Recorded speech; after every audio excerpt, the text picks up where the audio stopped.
Dear students, today our first topic is pipelines, its advantages.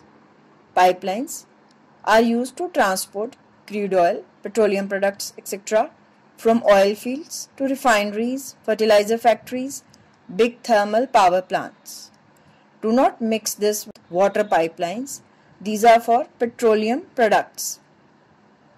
Pipelines can also be used to transport solids if we convert them in slurry, that is in the molten state. Initially, the cost of laying pipelines is high, that is, we have to make more investment, but later the running costs are less. Pipelines also reduce accidental losses or delays during transportation. Like while transporting these crude oil or petroleum products, there may be some loss or delay that can be avoided by pipelines because pipelines reach the factories directly. Next topic is waterways. Advantages: they are cheapest means of transport. They are more suitable for heavy and bulky goods. They are fuel efficient and environment friendly, means they create less pollution. In your book, national waterways are given. You have to learn them all with their length, kilometers, etc. These waterways are the rivers or canals through which steamers or boats are used to transport goods or passengers.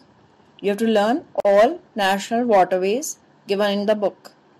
Like we have national highway, similarly we have national waterways. Next topic is major seaports of western coast of India. In this, first is Kandla. Kandla is a tidal port. It was first developed after independence because Karachi seaport was shifted to Pakistan.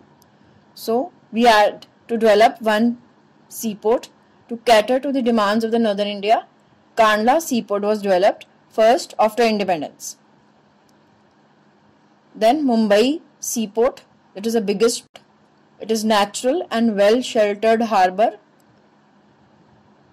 Because there was too much traffic in Mumbai seaport, one more port, Jawaharlal Nehru port, was made so that to decongest Mumbai seaport, to reduce the traffic or divert the traffic to the Jawaharlal Nehru port.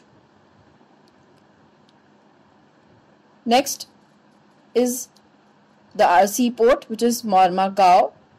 This is in Goa. It exports iron ore from nearby areas of Maharashtra or Goa. Then Mangalore seaport, it exports iron ore from Kudremukh mines.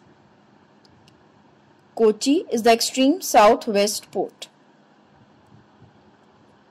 Now our next topic is major seaports of east coast of India. In this, Tuticorin is the extreme southeast port. Chennai is the oldest artificial port. Vishakhapatnam, it is the deepest landlocked port, being surrounded by land from three sides. Kolkata is inland riverine port because of presence of Hooghly river. So tidal port, means oceanic tides reach the port. Similarly, like Mumbai, here too in Kolkata, Haldia port was developed to ease off the traffic as an additional port because Kolkata was congested.